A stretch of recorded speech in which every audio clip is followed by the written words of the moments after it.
Hello, I'm Carl Hibbert, Director of B2C Technology at FutureSource, and welcome to the latest Future session. I'm joined here today with Simon Forrest, Principal Technology Analyst at FutureSource, and I wanted really to kick off today, Simon, just with some of your expectations and predictions for 2023 on those big underpinning technologies we're seeing in the consumer space. I think the big one has to be AI. I mean, we've been talking about artificial intelligence for many years now, and I think I've been on record before of saying, you know, AI is the answer. Now, what was the question? But I think companies now have started to realise what artificial intelligence can achieve for them. So we're thinking about the industry, like the video industry, using it for, elevating their starting position and giving them a better edit initially. Using it for things like encoding and decoding, so having smaller files, smaller bit rates. And that leads on to things like sustainability. So, we've been doing a lot of research this year about sustainability in the video industry. And so, this is a good example of how artificial intelligence, which is a sort of vague concept, can actually start to be applicable to the industries that we talk about. The other one, of course, we can't go too far without talking about metaverse. We always laugh about this, but nobody's quite sure what metaverse is at this stage, I would say. But we see rudimentary elements of the metaverse. So I really start to see, the AR and VR industry is now starting to pick up. You see companies like Meta, of course, investing in this and really starting to think about what they're going to achieve with these environments and these 3D immersive worlds. But as I've said before, there's a difficulty now in terms of, which type of metaverse do you want? Do you want one that's an expanse that you can do anything anywhere, which is of course what everybody thinks they're going to build? Or do you have something that's more commercialized? And that would be something that is more like digital twin of Earth, where you have parcels of land that you can buy using NFTs and that type of technology. So there's a lot of questions here about how they monetize this. And so metaverse, I think next year will just be, as I said, rudimentary elements of that start to build the technology underneath it. And the final one I think that's really important is virtual assistant technology or voice technology. Obviously we've been tracking this for many years at FutureSource, as you know, and voice technology has been around about 12 years now. So it's now sort of middle-aged as I would see it, but the technology has probably another sort of 10 years of development in it. But the difficulty has been in the commercialization aspects of it. So we obviously see our consumer surveys showing that consumers will use their voice assistant platforms, but they're not really using them for monetizable activities.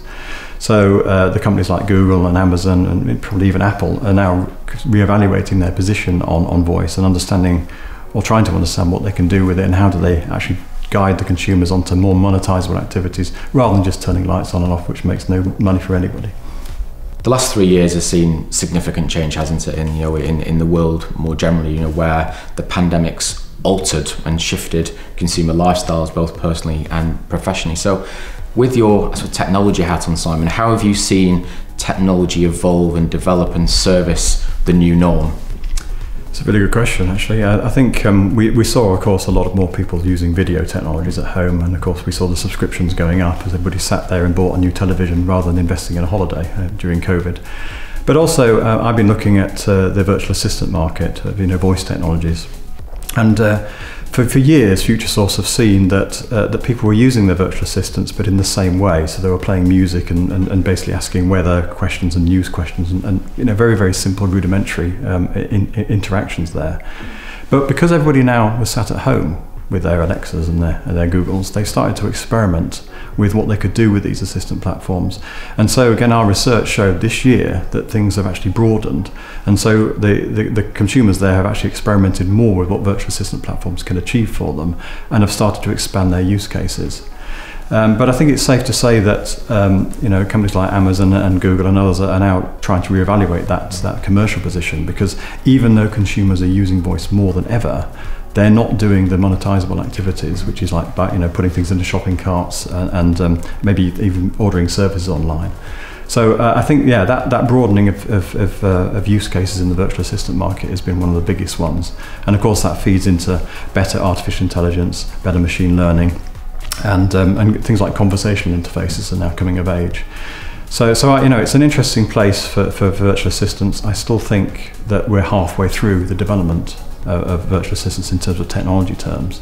But the commercialization aspects are now coming to bear on this, and so where will it go from here is the question. Millions of dollars have been spent, but millions of dollars haven't come back into those pockets.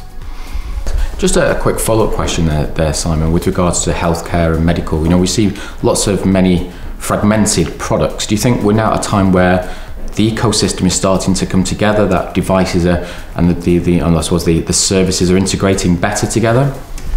So yeah, I think we're going to see a lot more movements into things like earbuds and the technologies there. And the reason I say that is because if you know that this year the OTC hearing aid market is now starting to develop in America. And so what we see there is the ability for things like Bluetooth and other technologies to come into hearing aids, but also the earbud technology going the other way. So even though the technologies within hearing aids and true wireless are going to be the same, we can see there's a market position for OTC. We can see that the technology has to come of age both ways, if you see what I mean. So the hearing aid companies have to bring their technology one way, and the earbud technologies have to go the other way. So consumer and hearing aids are going to come together. So that's one of the big pieces of the puzzle that I'm seeing. Interesting. And then just picking up on the AI trend there, NML, it's been like the buzzword now for probably even back to pre-COVID times, I imagine as well. Do you think we're now expecting to see at CES more hard and fast products, or do you think a lot of companies will still be very much in the development stage and concept stage of AI and ML? It's an interesting one because the artificial intelligence is really in those big companies with a heft of machine learning. So we're thinking about Google and Amazon and those guys, and they've spent billions of dollars creating this technology and will continue to do so. So the idea is that they'll potentially license some of that technology and make it available on the cloud for these companies to start to use. So AI and machine learning, I think, as we said earlier, is the answer. But those companies are really trying to understand how they utilize that and whether or not that makes sense for them to utilize this. Because as I said, it isn't the answer to everything. But yeah, I do see that this is now sort of the central underpinning of all the new consumer electronics. There will be some type of artificial intelligence in everything at some point. Nobody's quite sure what metaverse really is at this stage. And of course it's like everybody has their own version of metaverse, and they all want to create their own metaverse, and they all want you to live in that one metaverse, and what is this? So I think we're going to see the gaming industries, the technologies there. We'll see the VR industry and the AR industries coming together to sort of create rudimentary elements of the metaverse. And then once that's in place, I think companies are going to start to experiment with it and understand what this is. Now, it's an interesting place to be because on one hand you've got metaverse, which is basically this expanse of this open world, sort of like the gaming world, where you could do anything you want and be anything you like. And then you've got if you like, the commercial metaverse, which is a more constrained system where you have maybe a digital twin of Earth. Mm-hmm. You have to consider parcels of land that now have value, things like NFTs and those types of things that allow you to ascribe value to digital assets. And then you have all the same sort of problems in that metaverse as you have in the physical world. So if I buy a parcel of land for several $1 million, what's to stop someone else buying a parcel of land alongside me in the digital environment that they put a building up and they ruin my view? So I think we're going to see this sort of juxtaposition between open world and closed world commercial.